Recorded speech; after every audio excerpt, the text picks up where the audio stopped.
And we are live finally from Pride Park in Wingate, North Carolina. The rain has passed and we are ready for Division II soccer between the University of Mount Olive Trojans and the Wingate Bulldogs, live for the first time on Flow FC. I'm Joe Skinner with my broadcast partner for tonight, Ben Robertson. Ben, two first-year head coaches starting, both debuting tonight. We'll get a chance to see Ian Brophy in his first year for the Trojans and interim head coach Jonathan Brabson for the Bulldogs. Yes, sir, Joe. Brabson comes over after 7 years as the head man over at Winthrop University, and Ian Brophy from Mount Olive takes over this very successful program. He's a first-time head coach, so he makes his coaching debut today. Both teams have one match under their books. Wingate 1-0 win over Young Harris on the road this past Thursday. They did have multiple chances throughout, but it was a Sasha Larson 81st minute goal assisted by Caroline Peters that proved to be the difference. As for Mount Olive, they had a tough contest against 11th ranked Flagler at home, dropped it 2-1. They had a goal from Delia Allwood in the 9th minute, but fell behind to close that one out. Should be a fascinating matchup. An NCAA tournament team a season ago, Mount Olive, looking to make it back, picked to finish third in the Conference Carolinas preseason poll. They were regular season champions in 2021 after going 15-2-2 with a undefeated 11-0-1 Conference Carolinas record that won them the regular season crown by 1 point over UNC Pembroke. They then lost to the Braves in the tournament final. Wingate also hosts UNC Pembroke coming up in their next game. As for the Bulldogs, a season ago, they finished fourth in the South Atlantic Conference. They're now picked to finish fourth again this season. Lost in the quarterfinal round to Carson Newman as Catawba went on to win the regular season and tournament championship. The story of the postseason last year were the Lenoir-Rhyne Bears, who made the NCAA semifinal, ended up losing to Grand Valley State, who went on to win the national championship. Well, thank you so much for joining us. You can find all of Wingate's home games and their conference road games on Flow FC this season. Garrett Elder in the trailer directing. Ben Robertson with me. I'm Joe Skinner. It's the first home regular season event of Wingate's athletic calendar. Had an exhibition on Thursday with the volleyball team.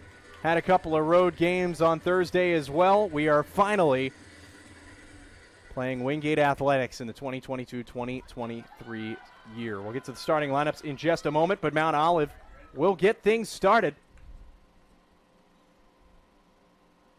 The goalies in this one, Solicito for Mount Olive and Tiscard for Wingate. 90 minutes on the clock, counting up, and we are underway. Starters for Mount Olive: Copley, Allwood, Gott, Womack, Espinoza, Geifus, Hamrick, Lindsay, Barry, and Hill. Let's have a quick throw in front of our press box position here. Get to the Wingate starters. Try to force it up to Ali Rubio Garcia.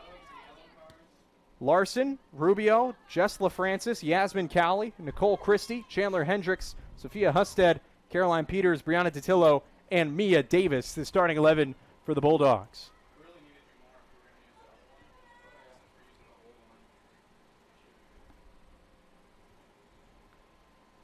Got a chance to briefly mention off the top the new head coaches, Jonathan Brabson for Wingate, coming off of 16 years on staff at D1 Winthrop. Spent the previous 9 as the associate head coach. He does have previous head coaching experience, spent 2 years at Queens. For this Wingate team, Hendricks, nice move to get out of trouble there. Tight pressure from Allwood, the goal scorer in the Trojans' last game. Great ball there through the middle to Bree Datillo. She's calling for the throw, and it will be awarded to Wingate. Wingate have a lot of players returning. Lost McKenna DeLong and Morgan Zanardi, who were top 2 in assists in 2021, but their leading goal scorer is back. Their third leading goal scorer, Datillo, is back. Also Peters in the midfield. The center back pairing of Hendricks and Larson should be another solid unit on this squad. Yeah, this Wingate team last year was really anchored by that defense, and it's really nice to bring back your starting goalkeeper and your 2 starting center backs, and they're also going to be bolstered by Tampa transfer Mia Davis. As for Mount Olive, they do have a lot to replace off of last season's team. Shanley Govia, the 3-time defending Conference Carolina's Defensive Player of the Year. Then will go out for a goal kick. Also losing their 2 leading goal scorers and their 3 leading assisters from last season. So curious to see who fills that void. A tight jostle for that ball. It goes off of Rubio last. Mount Olive throw. As Karen Berry will hand it off to Samantha Hamrick. Yeah, for Mount Olive, it'll be interesting to see if this is going to be more of a rebuilding year or if they're going to pick up right where they left off. Cross in front, nobody home. This card will see it out for a goal kick.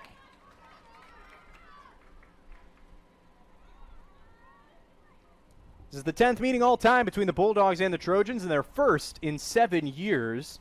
Have to go all the way back to September 9th, 2015. When you find the last one, Mount Olive won it. Or check that, Wingate won that one 2-1 at Mount Olive. Nobody in this game, obviously, was on the team back 7 years ago. Larson playing it all the way back to Thisgard, who should be a staple of the net for the Bulldogs. Had a clean sheet with 3 saves against Young Harris in their season opening win on Thursday night. Made 12 starts a season ago. Only allowed 8 goals with 35 saves. That's a .53 goals against average. In the last 12 games of the season, she was at her best. Only allowed 5 goals in those games for the Hofstra transfer. Turnover in the midfield. Wingate off and running. Rubio with a heavy touch. Well done by Hamrick to recover. Wingate still holding on. Oh, late takedown there. The foul called on Ashley Lindsay as Husted went to turf. Peters will stand over the free kick and put one in the box here. Get a chance to test goalkeeper Nicole Solicito, senior from Stony Point, New York. Played in 9 games, 6 starts a season ago. Peters trying for goal, and it's a late save from Solicito on the rebound off the outside of the net. Peters was inches from an outstanding goal to open the game. What a set piece there from Caroline Peters early in this match. Morgan Zanardi took most of those free kicks and corners last year, so it'll be interesting to see maybe Caroline Peters steps up in that role.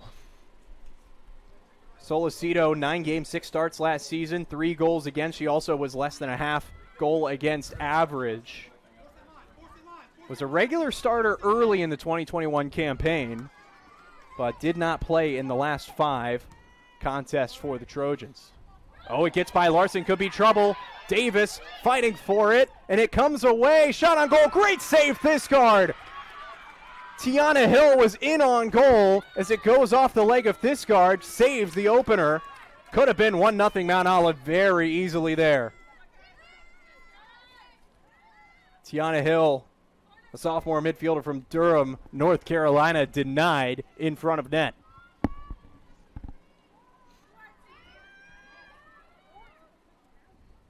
Wingate building out of the back. 5.5 minutes in if you're just joining us on Flow FC. And another one, an error from Wingate as they try and move it up the field. It bounces over Davis's head, out for a throw.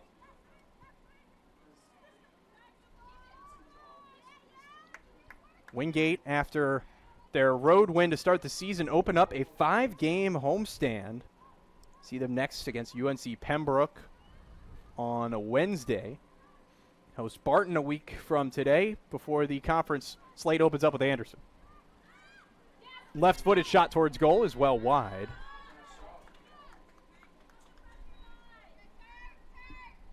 As McKenna Copley gave one a shot.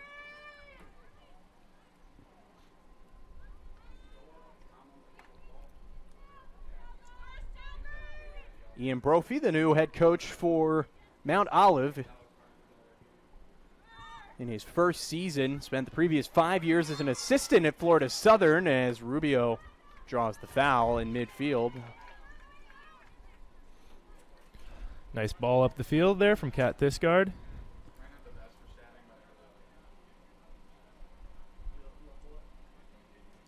And the series history between these two teams, we mentioned Wingate undefeated 9-0, have outscored Mount Olive 37-5, but I think when you look at Mount Olive coming off of last season, their expectations for this year, you can throw all that out.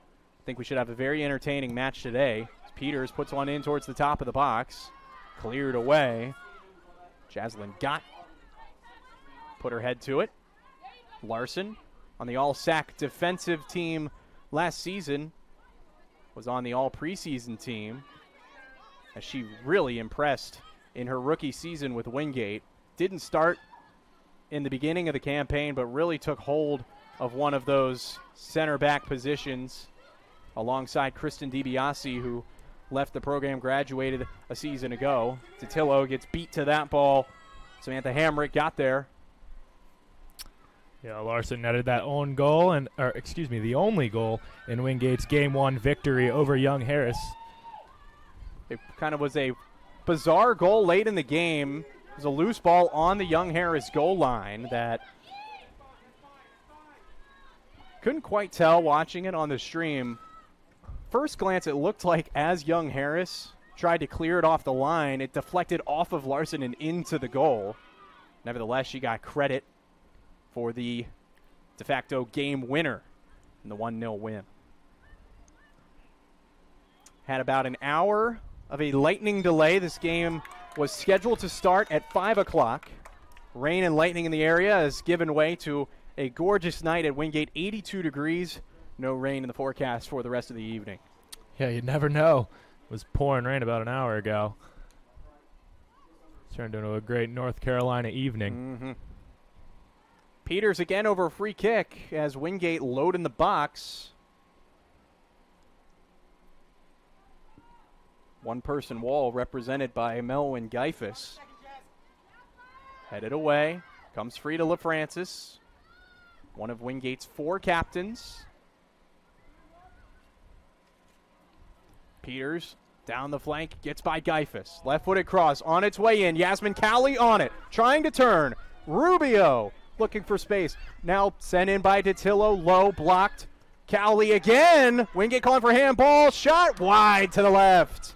Sophia Husted with the last opportunity. Wingate thought they had a handball on that Cowley shot. It was not given.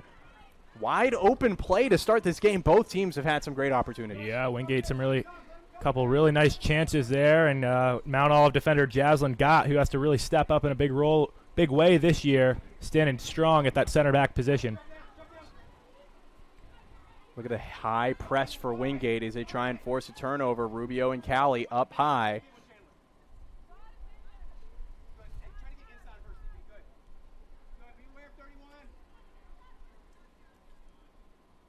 As the sun comes down on the left side of the field, Solicito in net for Mount Olive. See if we get a shot once the ball comes back down the field wearing sunglasses, which you don't often see here in these night games, but probably the right call. It can be tough to see. Tough challenge as Peters secures the turnover. 3-on-4 for the Bulldogs. Now they get some reinforcements. Husted runs into a wall of Mount Olive defenders. Nice move. Copley across midfield, plays it forward. Allwood, green grass in front of her. Allwood on goal, cross in front, skips across the post. Tiana Hill was there but can't direct it on the frame, and it looks like it's out for a corner. Must have deflected off of Wingate last. Really nice pass up the field from Copley there. Allwood makes a good play on it and draws the corner kick early in this game. A big opportunity here for Mount Olive. Barry will go out to the corner to take the first corner kick awarded of the match.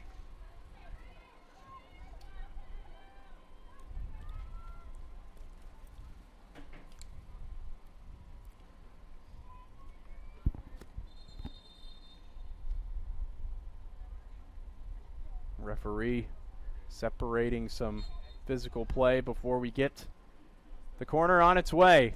Sent in by Barry. It's a high one. Got ahead to it. Goes out for a goal kick. Threat averted there. Still 0-0 in the 12th minute. Not a bad ball in from Barry. Gott just couldn't handle it, and Wingate will take it out for the goal kick.